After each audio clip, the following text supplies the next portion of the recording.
আসসালামু আলাইকুম। ইঞ্জিনিয়ারিং পাঠশালা পক্ষ থেকে আমি মিজান ভাইয়া তোমাদের চলে আসলাম নতুন একটা ভিডিওতে। তো আজকে খুব বেশি আলোচনা করব না। আজকে আমার টপিক থাকবে কিভাবে আমরা পলিটেকনিক অ্যাডমিশনে ভালো মার্ক ক্যারি করে একটা ভালো সাবজেক্ট এবং ভালো পলিটেকনিক কিভাবে পেতে পারি। তো সবার আগে বলে রাখি, আমার একটা লং বিরতিতে এই ভিডিওতে চলে আসছি। লং ভিডিও বলতে আমরা সাধারণত ইঞ্জিনিয়ারিং পাঠশালা পক্ষ থেকে একটা বই বের করেছি। বইটার নাম হচ্ছে স্টেম। তো রিলিজ হবে 25 তারিখে। তোমরা প্রত্যেকেই যারা প্রি অর্ডার করছো 25 তারিখে রিলিজ হওয়ার পরে তোমরা 26 তারিখে থেকে বইটা পেয়ে যাবে। আর যারা এখনো প্রি অর্ডার করোনি তারা প্রি অর্ডার করতে পারো। আর লাইব্রেরিতে পেতে দেরি হবে, বইটা যেহেতু আমাদের নতুন এবং কম্বিনেশন করে বের করা হচ্ছে। অতএব তোমরা যারা দ্রুত প্রিপারেশনটা ভালোভাবে নিতে যাচ্ছ তাদের জন্য ওয়েলকাম।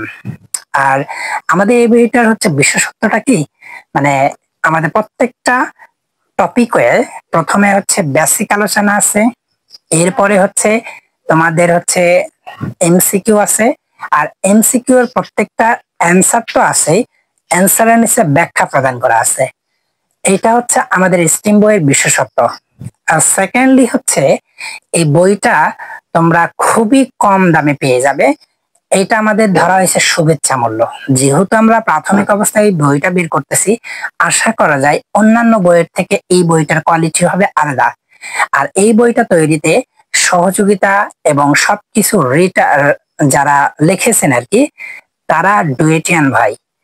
আর এখানে দেখবে যে তোমরা প্রথম কভারে যাদের নামগুলো আছে তারা সিভিল, ইলেকট্রিক্যাল, মেকানিক্যাল, আর্কিটেকচার, এরা হচ্ছে ডুয়েটে অধ্যয়নরত, কেউ বের হয়েছে, হিউজ পরিমাণে তাদের দক্ষতা, তারা পলিটেকনিকে অ্যাডমিশন দিয়ে চান্স পেয়েছিল তাদের সময়।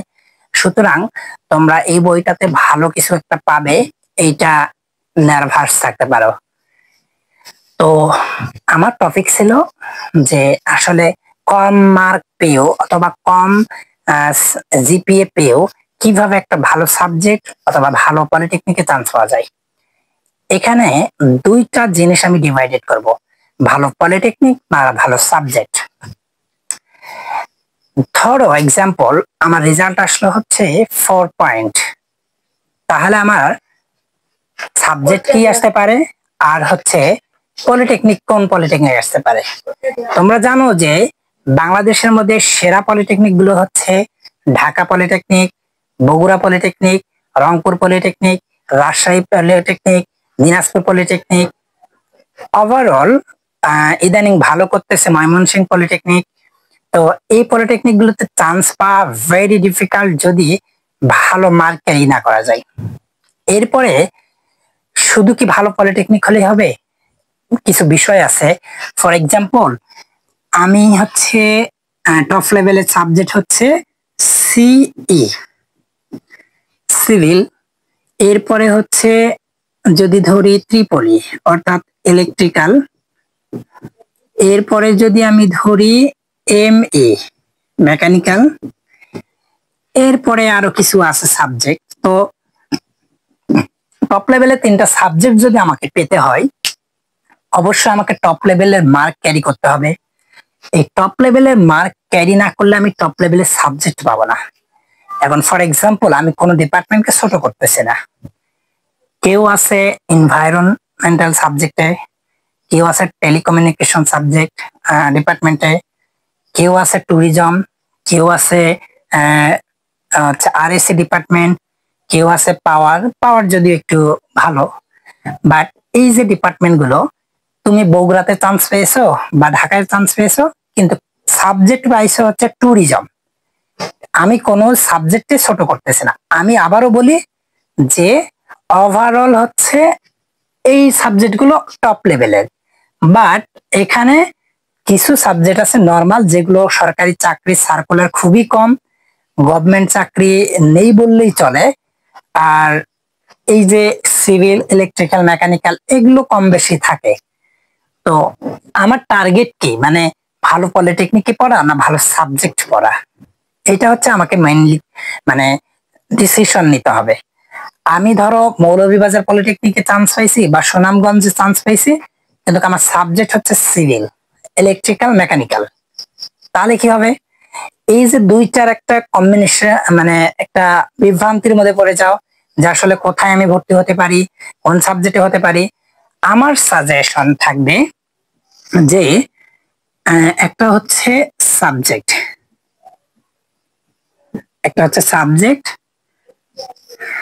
আর একটা হচ্ছে পলিটেকনিক।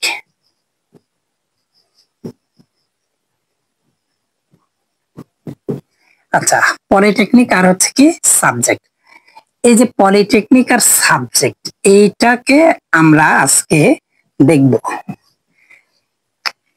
ভালো পলিটেকনিকে চান্স পেতে গেলে এবং ভালো সাবজেক্টে চান্স পেতে গেলে, ভালো পলিটেকনিক আর ভালো সাবজেক্ট দুইটাই চাচ্ছি আমি।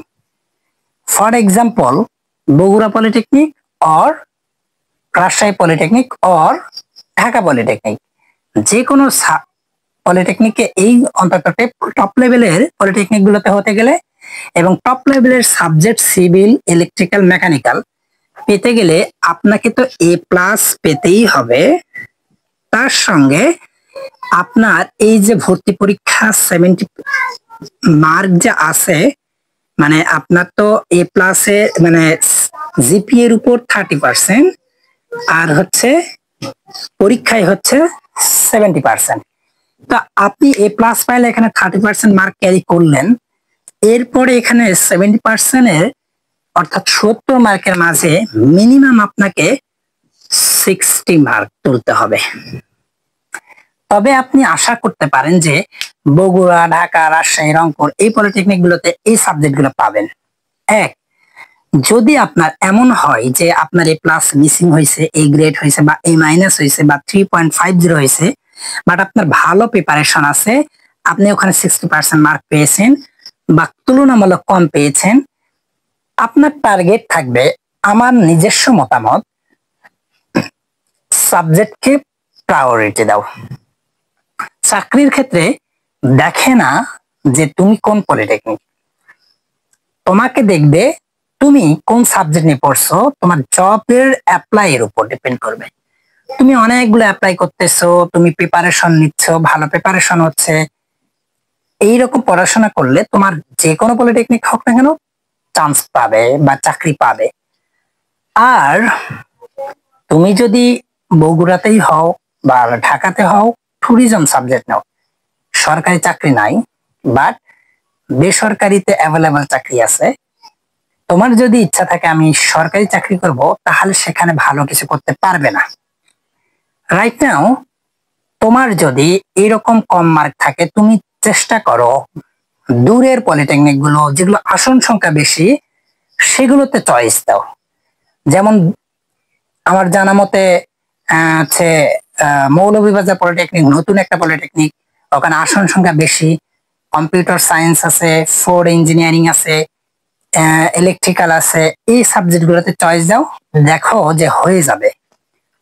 এরপরে যদি চাও যে না আমার ভালো পলিটেকনিক লাগবে, তাহলে তোমাদের চয়েস ডিপেন্ড করবে না তুমি পলিটেকনিক ক্লাস পাইছো বা মানে ইয়া পাইছো, তখন ভালো পলিটেকনিক দাও। দেখো বগুড়া পলিটেকনিকের কথা বলি, আমি যেহেতু বগুড়া পলিটেকনিক থেকে 2022 সালে পাশ করে বের হয়েছি, সেখানে তুমি যদি সিভিল, ইলেকট্রিক্যাল, মেকানিক্যালে চান্স পেতে যাও, তোমাকে অবশ্যই এ প্লাস পেতেই হবে।